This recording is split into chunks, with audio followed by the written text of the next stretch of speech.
One of my favorite movie is Barfi. It has maintained an extraordinary cultural longevity in India. The character's joyfulness, despite disability, is not just inspiring, it's a psychological case study in intrinsic motivation, present moment, and the freedom for evaluating self consciousness. Barfi couldn't hear or speak. He had no money, no status, no plans. And in every single frame of that film, he is more alive than anyone is around him. There is a concept in positive psychology called as autotelic experience, an experience done for its own sake, producing intrinsic reward. Now, psychologist Mihaly describes it as the core of flow state. Barfi existed in an almost continuous autotelic state. He wasn't doing things to achieve outcome, he was doing them because doing was the point, right?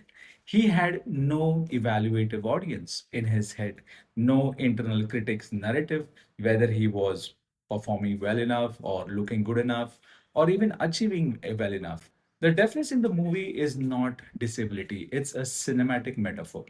Barfi couldn't hear the noise most of us live inside, the comparison, the judgment, the relentless narrative of inadequacy.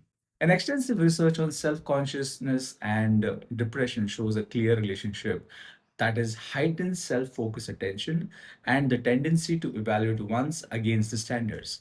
It is one of the most consistent psychological features of depression. Barfi was free of that, not because he was simple, because the mechanism of self punishment had no foothold in himself. Now, here is a clinical question I want to ask. How much of your daily suffering is caused by the world, and how much is caused by your own commentary of the world? Meditation, mindfulness, EFT, flow activity, these aren't luxury practices. They are a way of temporary becoming perfect, present, engaged, free of evaluators. So tell me one thing.